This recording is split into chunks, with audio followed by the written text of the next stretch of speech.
Mean Girls, the musical, the movie, was a mistake on just about every level possible. It doesn't understand the original Mean Girls, What is fetch? It's like slang from an old movie. it's embarrassed to be a musical, and the filmmaking is just bad. So then why does this movie musical even exist? Well, coming from someone who adores musicals and Mean Girls, that's exactly what we're gonna figure out by the end of this video. And to do that, we've gotta jump on back to the early 2000s.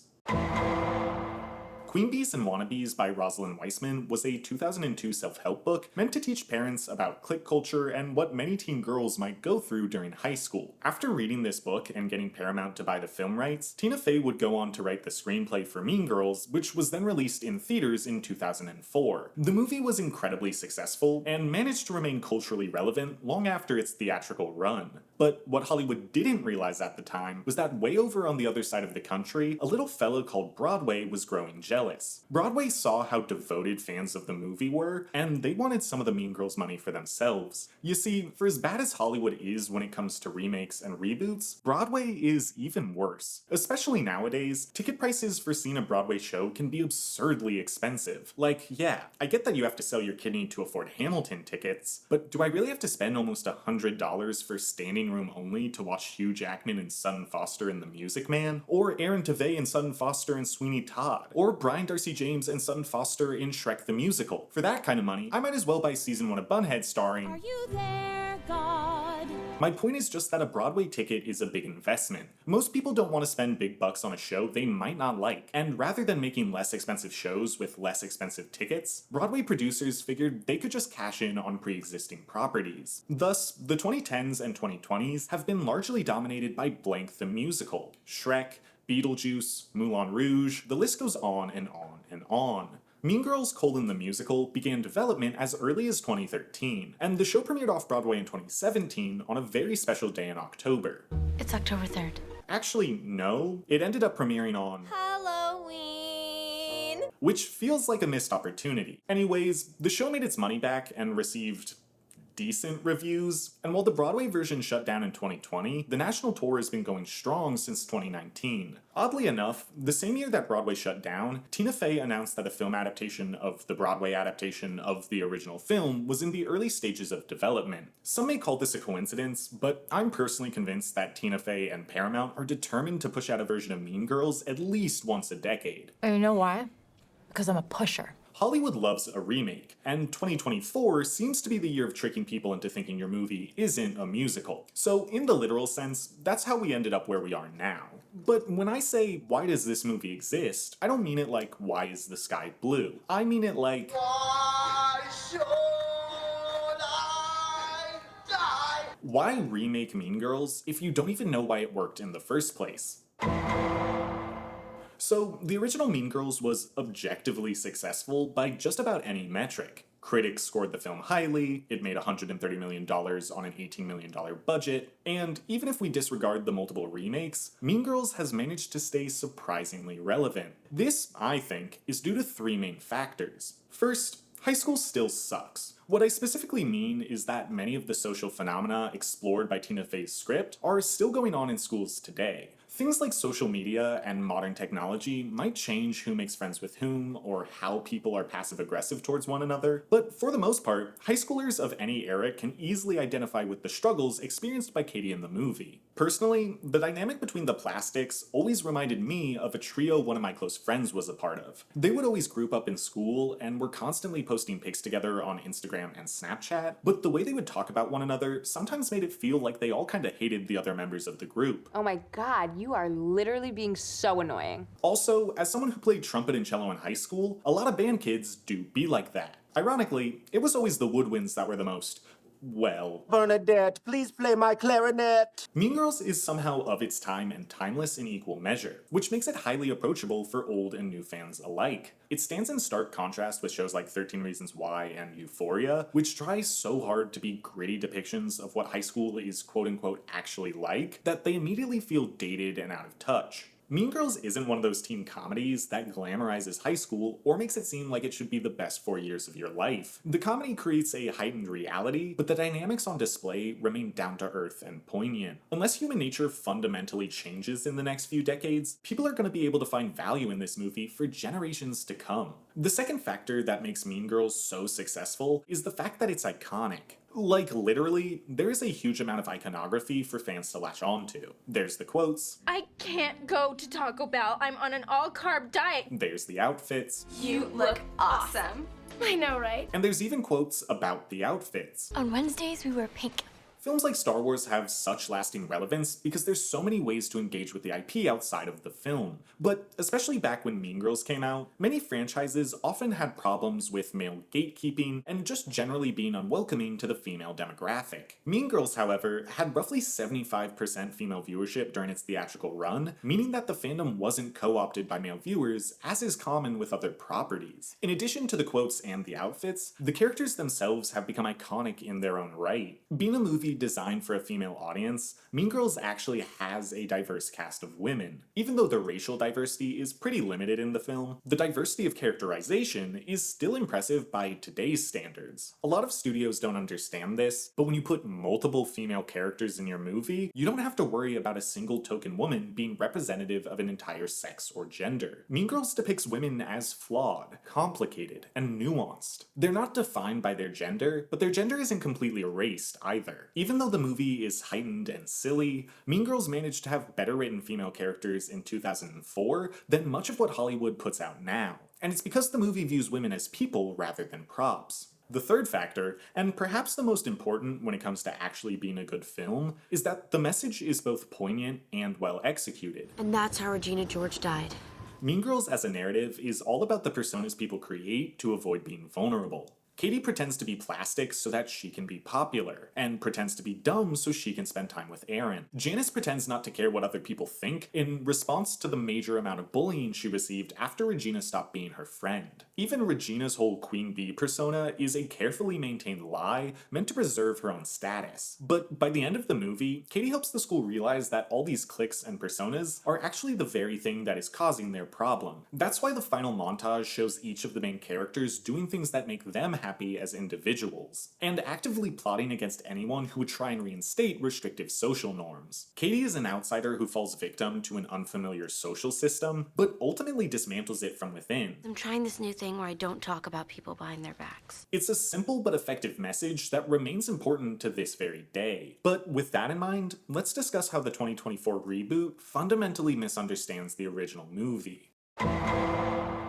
Mean Girls 2024 really tried to update its cast to reflect modern sensibilities, which in theory is a good thing. But the problem is, they didn't update the source material accordingly. As a result, we're left with a cast that just feels out of sync with the script that they're trying to bring to life. So I want to compare the new actors to the originals and analyze the ripple effect created by these changes. Starting with the protagonist, Katie isn't necessarily the most interesting character in Mean Girls, but she is the most important. She's the perspective through which we see everything unfold, and her transformation from awkward new kid to vengeful schemer to full-on mean girl is what the movie is all about. Any actress playing Katie needs to be equally believable as a naive new girl and a queen bee. And this is why I think Gregory is just not equipped to handle this character. She nails the innocence of Katie at the beginning of the movie, but at no point throughout the runtime did I believe that this girl could hold her own against Regina or command the respect of the other plastics. Lindsay Lohan, on the other hand, beautifully encapsulates what I like to call the Maddie Sharpay dichotomy.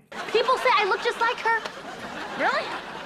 I don't see it. This is when an actress can pull off both a relatable, down-to-earth girl-next-door type, as well as the icy, intimidating, popular type. This dichotomy means that Lindsay Lohan's transformation is actually believable. You understand why someone like Rachel McAdams sees her as a threat, and you buy that the other plastics would accept her as Regina's replacement. Lohan actually auditioned for Regina before they decided to cast her as Katie, and I think she would have done a great job. But there is no world in which Gregory could have replaced Renee Rapp. I blame the script rather than the actress for this, but the 2024 version of Katie is kind of a wet blanket. The character always feels like she's constantly reacting to others and never really exhibits agency of her own. Speaking of which, a lot of people forget Katie being from Africa serves a narrative purpose outside of setting up the iconic joke. So if you're from Africa, why are you white?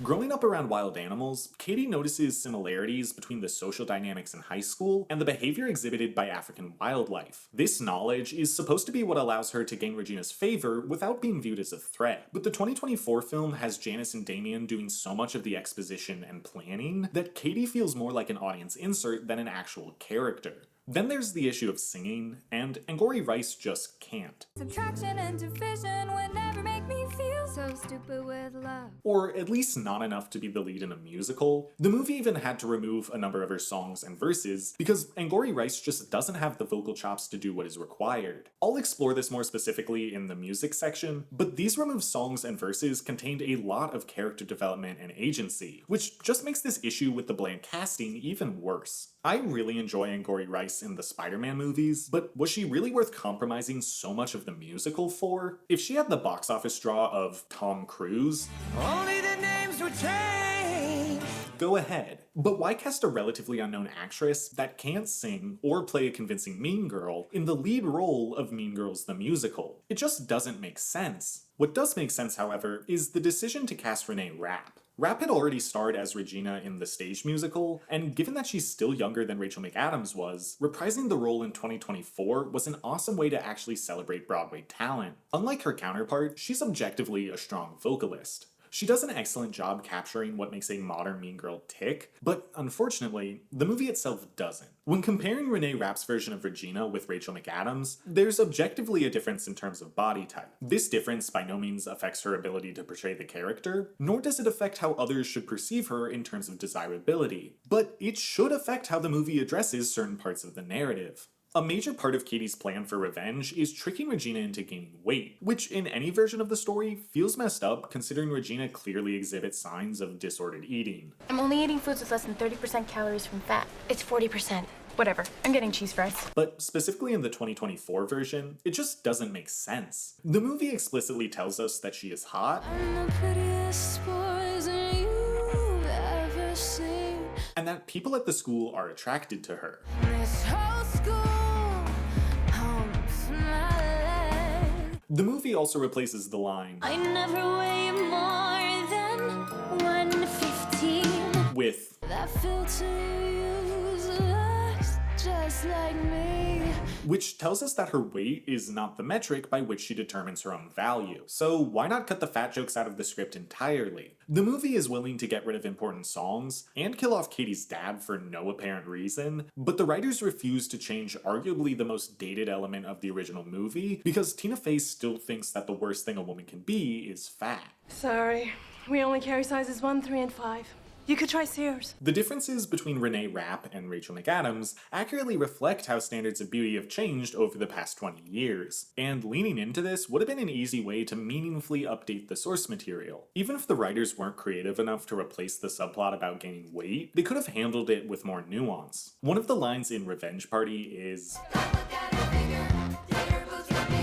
suggesting that the school is actually responding positively to how her body is changing. So why not explore how body image and self-esteem have less to do with the opinions of others and more to do with our own opinion of ourselves? We could explore how Regina is affected by a negative self-image and how her insecurities influence how she treats others. I know I judge others the most when I'm simultaneously judging myself, and that phenomenon could explain a lot about why Regina is the way she is. Moments like when Regina says, These sweatpants are all that fit me right now. are way more poignant coming from Renee Rapp than Rachel McAdams. But the movie is too much of a coward to actually dig deeper. It is especially insidious when you consider how Renee was treated during her time on Broadway. During her initial performances, a lot of critics and fans made disgusting comments about her body and tried to shame her for playing Regina. Rather than support Renee, the production pressured her into wearing less revealing versions of the costumes, essentially saying, the critics are right, you should be ashamed of your body. The movie version essentially does the same thing, but in reverse. By not making any changes, it gaslights the audience into believing it supports women of any body type, while simultaneously making anyone with even the slightest curves the butt of the joke. Basically, this movie is better for having Renee Rapp in it, but Renee Rapp deserved to be in a much better movie. Sticking with the plastics, let's talk about Gretchen and Karen. Don't worry. I'll never tell Regina what you said. Gretchen is, in my opinion, one of the most interesting characters to analyze from the original movie. You get the feeling that, in an alternate universe, she could have easily been the Queen Bee. That's why her hair's so big. It's full of secrets. She knows everybody's business and seems to be relatively street smart, even if she's a bit ditzy. It's because of this potential that Regina is so mean to her. Regina will go out of her way to support Gretchen in one moment, and then crush her self-esteem in the next. I'm always on your left. And right now you're getting on my last nerve. Switch. This cycle is what makes Gretchen like her enough to be Regina's friend, but prevents her from gaining the confidence to become competition. She's a cautionary tale that shows the audience what could happen to Katie if she's not careful. The Broadway musical explores her character even further, and really emphasizes how erratic Regina's abuse has made Gretchen. Did Regina seem mad at me? Ashley Park's portrayal of Gretchen is probably my favorite version of the character for this exact reason. Her manic energy strikes a fine balance between comical and depressing, which is encapsulated wonderfully by this moment. Sometimes I feel like an iPhone without a case. I know I'm worth a lot, but at any time I could just shatter. B.B. Wood's portrayal, on the other hand, feels really out of whack in the film as it currently stands. Kind of like in Gregory Rice, her version of the character feels really timid and doesn't exhibit the traits that make Regina view her as a potential threat if left unchecked. Her one moment to shine is the song What's wrong with me? But the version we see in the film leans way too far into the depressing reality of the situation without any humor. I'm gonna go. Yep, I'll be right there. This could have worked if the movie was trying to take things more seriously, but the film never returns to a similar tone. I think the actress really nailed the performance in a vacuum, but it feels so out of place in this film, which sadly is also the case for Karen. Karen was admittedly never that complex of a character. Her entire function is to be dumb. It's 68 degrees, and there's a 30% chance that it's already raining. And to make the audience laugh based on how dumb she is. That's it. The Broadway show turns this function up to 11, making the character seem so unintelligent that we question how she's even able to function. This works on stage because she's used consistently throughout the show, and because she has a really cute arc that sees her become close with Katie. I'll still be your friend. It's not much, but it at least justifies her presence in the narrative. The 2024 film unfortunately gives us a version of Karen that leans into the worst aspects of either previous depiction. The actress playing Karen in 2024 is clearly emulating the Broadway version's level of intelligence, Because that's one of my life goals. To not touch a tiger. but her story is cut down significantly, making the few times she does make a joke feel out of place. It's by no means the fault of the actress, but the movie just doesn't know what to do with her. Which reminds me, it's a really bad look that this film seems to cast people of color exclusively in parts that have been radically reduced when compared to Broadway. Speaking of which, Janice and Damien are great examples. In the Broadway version of Mean Girls, Janice and Damien act as the narrator to make up for the lack of Lindsay Lohan's voiceover. We are here to welcome you, and we are also here to talk to you about something serious. And even though the movie starts and ends with them talking to the camera, most of their narration throughout has been removed. Okay, so now it's probably a really good time for us to talk about the power of social media. Now, since it's a movie, it would have made sense to go back to Katie's voiceover. I had gone from homeschool jungle freak to shiny plastic to actual human being. But they don't do that. They simply remove an important element of the narrative and don't replace it with anything. Another example of this is how they handle the fight between Janice and Katie. One of the big reveals in the movie is that Regina and Janice used to be friends until Regina made everyone call Janice a lesbian. When we were 13, she made people sign this petition saying that Janice was— Damien, please! She was then bullied and ridiculed for allegedly being in love with Regina. I mean, right? She was a lesbian. Lebanese. So in the original, when Katie says, You know what? It's not my fault you're like in love with me or something. it's a big deal. And for Katie to use that against her just proves how much like Regina she's become. In the new movie, Janice is explicitly shown to be attracted to women, which should make this moment even more powerful. After all, the backstory with Regina is now a very pointed example of targeted homophobia. To the same degree, this should make the line, It's not my fault you're like in love with me or something. even more of a betrayal. What? Oh no, she did not. Except they don't use that line. Instead, Katie says, It's not my fault you're like obsessed with me or something. It baffles me that the writers could fumble such a simple but powerful moment. If you don't want to go in this direction and are afraid of the implications, why lean into Janice's sexuality at all? It just doesn't make sense. To be fair though, the Broadway musical has always mishandled the nuances of Janice. One of the most important lines in the original movie is, At least me and Regina George know we're mean. You try to act like you're so innocent innocent. Because it simultaneously calls out Katie, and it reminds us that Janice is not necessarily a good person. We root for her because she seems like the underdog, but she's really no different than Regina. They both try to take Katie under their wing, they both try to manipulate her for their own benefit, and they're both obsessed with sabotaging their enemies by any means necessary. The Broadway version, and by extension the 2024 version, fail to acknowledge the ways in which Janice is at fault. This destroys much of what made the original's social commentary so nuanced, and robs the character of her complexity. Furthermore, the song I'd Rather Be Me just doesn't make any sense coming from Janice. The lyrics are about the social expectations put on women, and how girls are expected to be nice even when they don't mean it. But we never once see Janice struggle with any of this in the movie. She had already refuted these expectations long before the story began, so it doesn't make sense for this to be her big moment of character development. Honestly, the song would have made much more sense coming from someone else. Imagine if instead, this was when Gretchen finally stood up for herself and said, "Enough, I'm done with Regina, and I'm done with these mind games." You wouldn't even have to change the lyrics. On a positive note, the actress for Janice in the new movie, who is also the voice of Moana, is perhaps the strongest performer in the whole movie. Much like Renee Rapp, she knows what she's doing, even when the people directing her do not. The precision with which she depicts Janice comes very close to making up for how little the movie understands the character, and she's a joy to watch whenever she's on screen. Likewise, Damien in this new version is excellent. He's not given enough time to shine, even with him taking over the verses Angourie Rice couldn't handle, but he's still one of my favorite parts of the film adaptation. That was Damien Hubbard singing the iCarly theme song in French. Finally, I have a big issue with Aaron. You done messed up, Aaron! In 2004, Aaron's only purpose in the narrative was to smile and look pretty, and Jonathan Bennett does both of those things real good. In the new version, the character is just as simple, and Christopher Briney seems to do a fine job. My problem, however, is when you compare him to the Broadway version. On Broadway, Aaron is actually given a lot of character development. They take time to flesh out his relationship with Katie, which makes the end of the show feel much more satisfying. Additionally, the musical digs deeper into his dynamic with Regina, and therefore justifies why he keeps going back to her. That's love, I guess. You try hard to impress, but end up acting like a tool. This is why I was so disappointed to see that the new movie went back to the one-note version of Aaron from 2004. It not only weakens his character, but robs Katie and Regina of development by proxy. But most of these changes are related to the songs, which we'll address in the next section.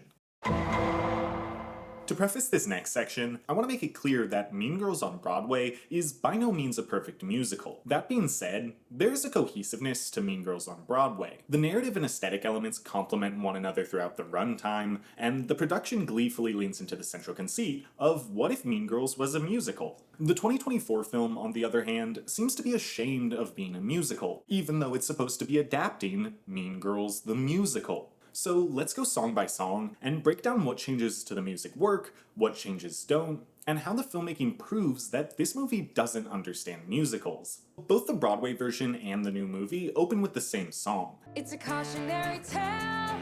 And even though the lyrics don't change, the way they film this sequence speaks to the issues that will plague the movie throughout its runtime. On Broadway, the actors for Janice and Damien walk out on stage and talk to the audience directly. Their dialogue explains that they are going to be telling us a story about their friend Katie, meaning that they're going to consistently break the fourth wall and guide us through the narrative. The movie, however, implies that the video is meant to go on Instagram, which tells us right off the bat that the filmmakers will be pandering to what they think are young people.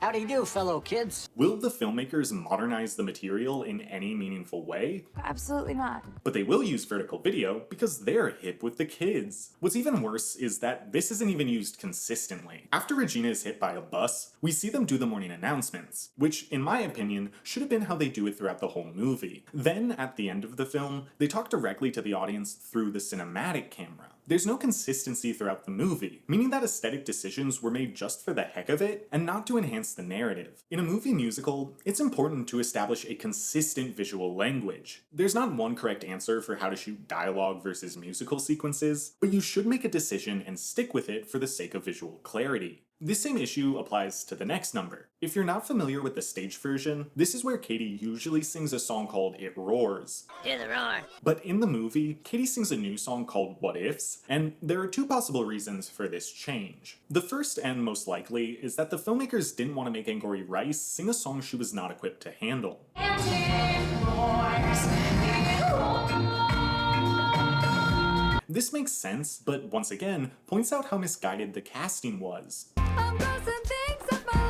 The second is that the producers legitimately believe that they have a shot at the Oscar, which, newsflash, they do not. But putting all that aside, how does Katie's opening song affect the story? Well, even though I like What If's better as a song, it doesn't make sense for Katie's character. The original song sets up how desperate Katie is to make friends. None of my closest friends even has hands. And how she views relationships as a competition. I gotta fight for the right to belong and fit in. One of the verses even foreshadows how she ditches Janice and Damien for the Plastics. Everybody else has friends, and they're better friends than yours. But the new song is about not wanting to miss opportunities. Don't wanna run out of time before I wake up and find there was a life that I missed. It's perfectly fine subject matter to sing about, but it doesn't have anything to do with Katie's character or her story. It would be like if the opening song from Hamilton was about graduating from high school.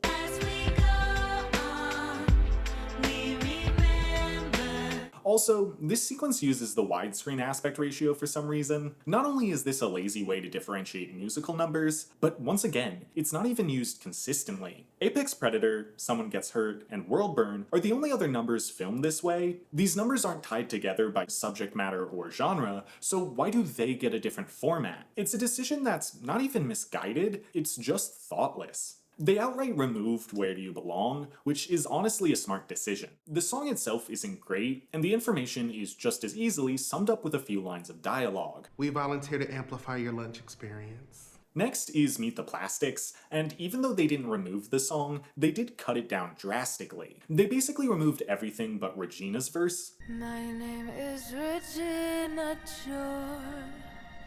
This really bothers me because Gretchen's verse is one of my favorites. If Regina is the sun, then I'm a disco ball cause I'm just as bright and fun if you've had alcohol. And it really establishes why Gretchen is so important to Regina. I learn your secrets out of you and bring them to my master. Karen's verse is just meant to show that she's dumb. My name is Karen, I may not be smart. That's it. But the humorous nature of her segment really helps endear her to the audience. I think they removed these parts because the filmmakers considered them too musical theater, but that's why this show exists in the first place. Additionally, the song is meant to make Regina intimidating, but I don't think the filmmakers actually read the lyrics. Her verse is all about how she thinks other people are beneath her, and how she doesn't care what other people think. I don't care.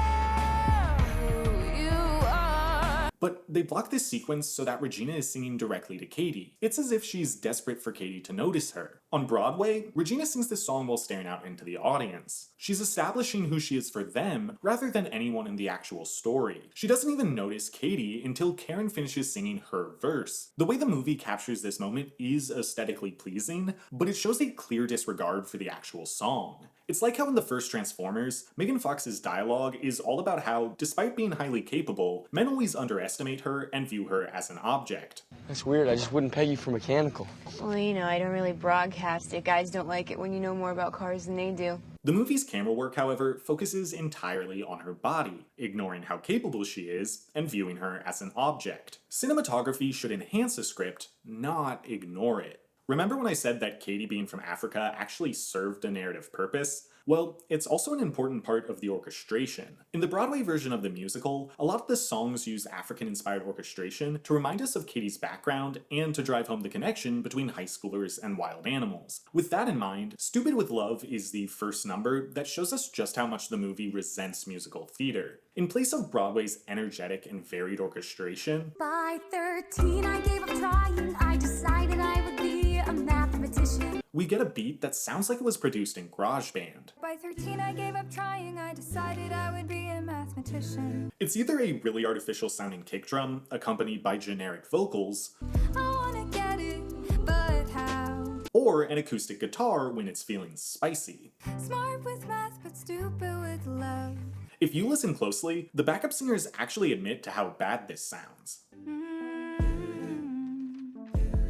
One of the only times we see Katie dance is at the end of this song, and the moves look like they were lifted right out of a TikTok routine. And that's when it clicked. The filmmakers are so scared that high school kids might consider musical theater cringe that they tried to strip away everything that made Mean Girls the musical work. The show is supposed to have a campy, rock-infused soundtrack,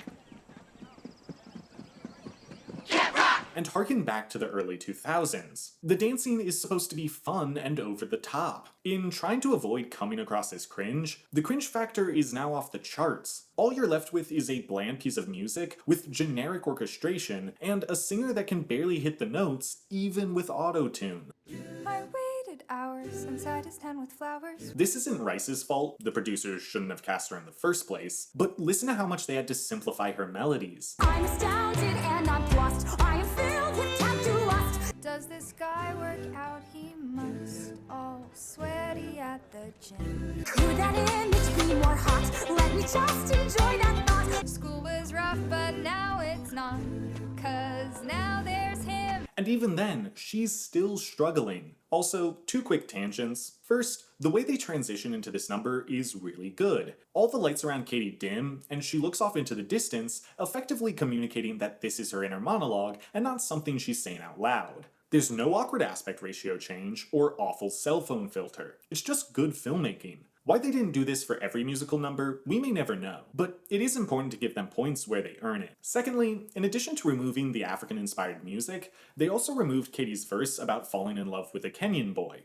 He ran from me, and being Kenyan, he ran fast. Now, this joke is pretty harmless, but it does involve a racial stereotype, so I understand if the producers thought it was too problematic for modern audiences. But that begs the question, why did the producers leave in other problematic elements? Like, we're okay with laughing at an Indian kid for trying to rap, and at a woman for gaining weight, but we draw the line at Kenyans being fast runners? Like everything else, it seems like these choices were made arbitrarily and without any thought. Continuing the trend of thoughtless changes, let's look at Apex Predator. This song is arguably the most iconic number in the Broadway show, and it's a major turning point in the narrative. So naturally, the movie turns it into a low-energy number that doesn't tell us anything we don't already know. Listen to the difference in energy between the Broadway and movie version.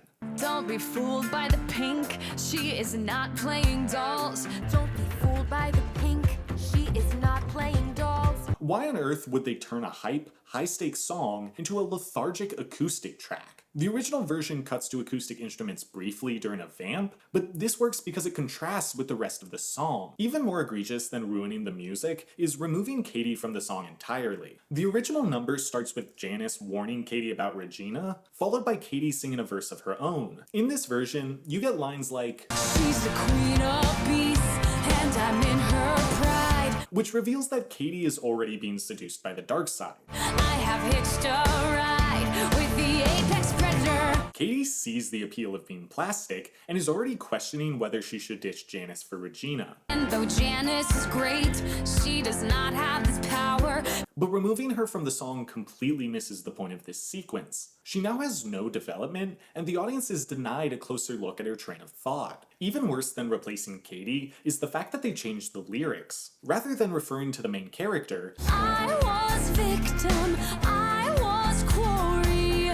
The song now refers to Karen and Gretchen. They were victims in their stories. But why? The visuals already show us how Regina looks out for her friends, so this exposition is just redundant. Also, why change the lyrics? You could have just said, they were victims, they were quarry. Changing it to they were victims in their story is not only unnecessary, but further diverges from the allegory of teenagers as wild animals. Which, fine, I guess any reference to Africa is problematic, but then having everyone pretend to be animals in this scene doesn't make any sense. Once again, there was no way that Gregory Rice was going to be able to hit the notes in this song. Apex predator! Waited. But that doesn't mean you have to ruin the narrative. The second verse should still be about Katie. Just have someone pull her aside and say, you were victim, you were quarry, now you shake your mane. Damien being in this song doesn't really make sense either. The whole point is that Janice is speaking from experience, and that Katie is ignoring her advice. But that being said, Jaquel Spivey has a voice like butter. Is your muffin buttered? So I'll let it slide. I've already discussed the song What's Wrong With Me in the last section, but I think this is a good time to point out the problems with removing the reprise from Act 2. On Broadway, when Gretchen sings this song for the second time, Katie is now in charge. The person who was causing her grief is now gone, but she still doesn't feel any better. It's like all I do is plan for joy I don't get to feel. She questions if her only appeal is appeasing others, and wants to know who she really is when you strip all that away. It shows real growth in the character, and removing it from the movie version makes the first use of the song feel even more out of place. They also remove the reprise of Stupid with Love, which sucks because it really fleshes out Aaron as a character. Part of what makes musicals so special is when music and themes evolve and reappear throughout the runtime. Seeing Hamilton pensively ask, "If I throw away my shot, is this how you remember me?" is so impactful because of how it compares to the Act 1 finale, "I am not throwing away my shot!" and the original use of the melody. "I am not throwing away my shot!" There are two instances where the 2024 version of Mean Girls revisits one of its melodies, but one of them is literally to show that a character has not changed. The second, to be fair, is pretty good, but we'll get to that later. Sexy is one of my personal favorite numbers from the musical, but it's also the most indulgent. Wait, let me start over. It's a song that vaguely explores how Karen normally doesn't get to express herself. When you are the hot one, it's a full-time gig. Looking like what people wanna see. But it mostly just serves as a scene transition to the Halloween party. Narratively, you could cut this number without any issue, which is what I expected them to do considering how much they cut down on Karen's character. You can't like Aaron Samuels, that is Regina's ex-boyfriend. Not to mention how ashamed the filmmakers are of anything that might remind the audience of Broadway. I'm glad moviegoers will get to experience this number, but the filmmakers went about capturing this section all wrong. On Broadway, Karen comes out and addresses the audience directly, which is why her messing up the intro is so funny. She literally has to walk off stage and come back, and if the audience has the right vibe, they'll usually clap even louder than when she first appeared. In the movie, this is one of the instances in which they use vertical video, and initially, I don't mind it. I do think it was a mistake to have her recording in her room though. If you're going to set up a dance number through social media, the whole sequence should essentially be a TikTok. Obviously you don't have to stick with vertical video, but the implication should be that this is a post Karen is trying to make while at the Halloween party. If you have all the other girls behind her waiting to dance, it would make her messing up the intro have a similar vibe to being on stage. You could then cut to a cinema camera once they really start dancing, but we would occasionally see the phone that's recording their performance. This even allows them to keep the final joke from Broadway, where Karen faces the wrong direction for the big finale. You could even accent this finale with someone going, "Wait, Karen, did you not press record?" The blocking and choreography as it currently stands feels like it occupies a no man's land between musical theater and TikTok routine. It doesn't commit to either angle, making the whole number feel half-hearted. Plus, the orchestration is once again a big letdown. The Broadway version of this song feels trashy in the best way. It's the musical theater equivalent of apple-bottom jeans, but the movie version is going for this off-brand Dua Lipa sound, which feels incredibly low energy. Like, it's going for new rules when it should be trying to emulate levitating or Dance the Night. Also, Avantika seems to be a good singer, but they have her doing these unnecessary embellishments that once again make the song feel lethargic. It's like the national anthem, just sing it as written. When it comes to Someone Gets Hurt, I don't really have a lot to say. The song itself is a great way to show how Regina manipulates Aaron emotionally, and Renee Rapp sounds great. The aesthetic choices for this sequence are fantastic, and my only critique is that they could have had a smoother transition into the number. I think if Regina was the one who cued the music and lighting change, rather than some random person, it would have felt much more natural. Revenge Party may very well be the best musical number in the new movie, and that's because it's the one time it feels like the directors want to be making a movie musical. The visuals are engaging and take advantage of the medium. They use very similar orchestration to the Broadway version, and the filmmaking clearly distinguishes between diegetic and non-diegetic elements. That being said, they do include this shot. I can't even watch when she touches his hair, and I watch the snake eat a cow. Which makes me want to Glenn Throw myself off a cliff.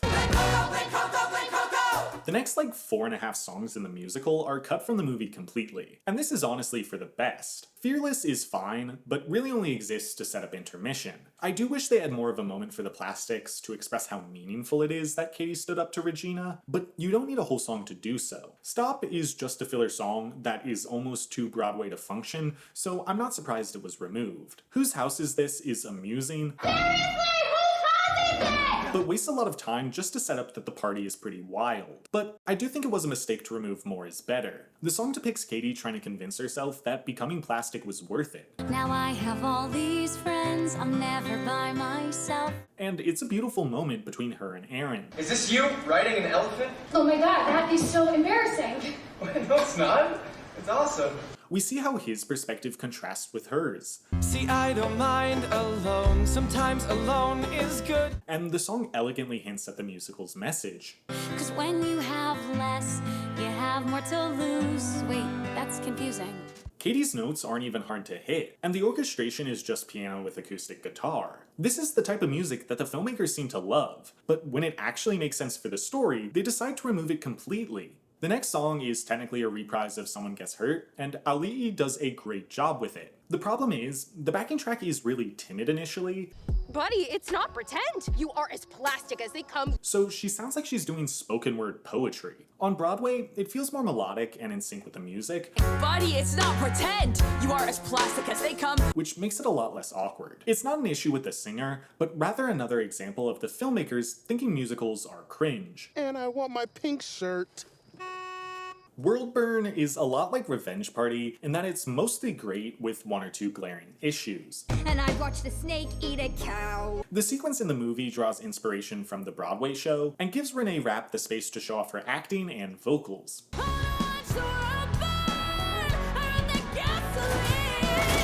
The cropped aspect ratio makes another appearance, which makes me wonder why the filmmakers didn't reserve this aesthetic for Regina and Regina alone. Despite the aspect ratio, the cinematography is gorgeous, which makes intercutting with random vertical video clips super disorienting. Social media is not important to the themes of this movie, and it's impossible to transition smoothly between widescreen and vertical. Seeing a selfie cam of someone being upset for like half a second doesn't tell us anything new. Aesthetically pleasing shots like this already communicate how much chaos the burn book is causing. And what the heck is this glitching effect supposed to communicate? Regina is a bully, not a hacker. More isn't always better, and this sequence is a great example of why. They have a perfectly good musical number that is constantly interrupted because they don't think kids will relate to the movie unless it looks like Snapchat. Like I mentioned earlier, I'd Rather Be Me is a great song that doesn't make sense for Janice to sing. Sure, she might have experienced the things she talks about at some point in life. We're supposed to all be ladies and be nurturing and care.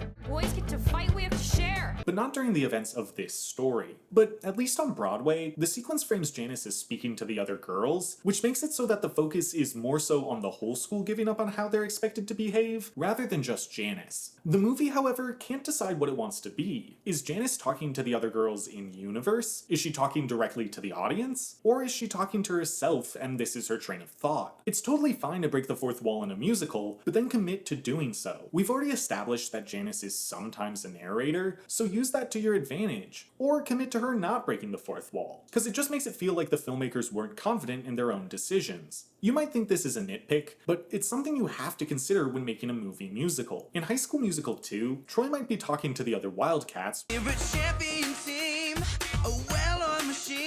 or to himself. Out on my own, it's such a scary place. But he never sings directly to camera. It's a movie where the fourth wall is never broken. Usnavi bounces between both sides of the fourth wall constantly throughout In the Heights, but the filmmakers do so with clarity and intention. Mean Girls should be a much less complicated musical to adapt than something written by Lin-Manuel Miranda. But here we are. Why should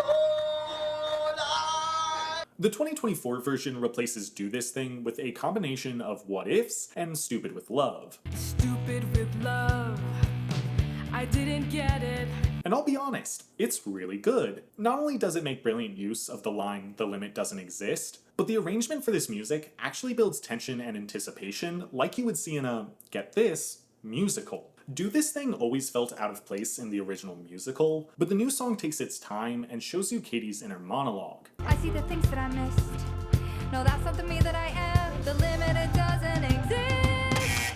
You follow along as she realizes the error of her ways, and it's even more satisfying than in the original movie. It does make it even weirder that they chose to remove the original reprise of Stupid with Love, since having 3 uses of the song would feel perfect. But hey, I'll take what I can get. I See Stars is the finale for both the movie and musical versions, and I have problems with it in both. The song is pretty solid, but it doesn't have as much nuance as the ending from 2004. All the drama from last year just wasn't important anymore. School used to be like a shark tank, but now I could just float. It's important to see that Regina, Gretchen, and Karen all go off in their own directions. If the point of the narrative is that people shouldn't be mean or fake, then we should see them living in this manner. The Act 1 finale does this to an extent on Broadway, but the movie cut Fearless, so the ending feels even more unsatisfying. Also, the stage version has Katie, Janice, Regina, Damien, Karen, and Gretchen all come together to sing, which at least confirms that they've overcome their differences. That being said, this is the one song where I prefer Angourie Rice's singing, at least initially. Her timid, down-to-earth vocals are perfect for showing how nervous she is giving her speech.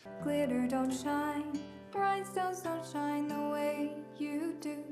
And allows the song to build slowly. The stage version sees Katie giving those first few lyrics everything she's got, which doesn't really feel natural.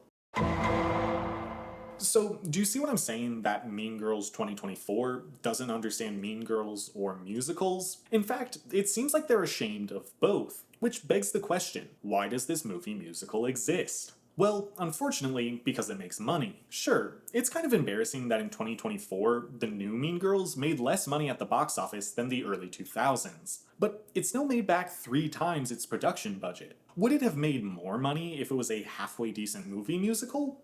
Probably, but that won't be the lesson Hollywood learns. Sorry, noodle. With a movie like Wonka seeing major success this year, studios are going to say to themselves, let's make more musicals from existing IP with actors who can't sing, with egregious auto-tune, and a misunderstanding of what made the source material beloved.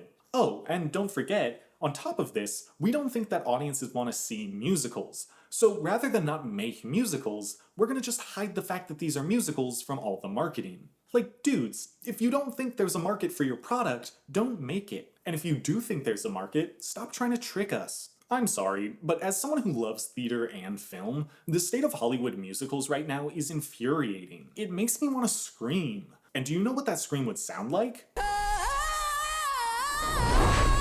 Guys, that's not a good take. And if that's the one bit of music you're using in your trailer, I don't think Wicked Part 2 is gonna get greenlit. It's already broken up a marriage, so I'm not gonna be surprised when it breaks my heart. Mean Girls 2024 encapsulates all my problems with modern musicals. It was a movie made by people who don't understand musicals for people who don't like musicals. Movies like La La Land, The Greatest Showman, and In the Heights are by no means perfect, but they are well made and full of passion. They justify their own existence, and even made me think that Hollywood was starting to head in the right direction. But now, I just don't know. Any way you look at it, the version of Mean Girls we got was a cowardly mistake. The creators weren't brave enough to embrace what made the musical so fun, and yet they were too afraid to change the material in any meaningful way. Those TikTok kids you were trying to appeal to are still gonna think this movie is cringe, and the fans of the original musical are gonna be furious that you tried to appeal to TikTok kids. Maybe the issue is that this film had 2 directors who couldn't decide on one vision. Or maybe the issue was that the studio wanted this to be something that it wasn't.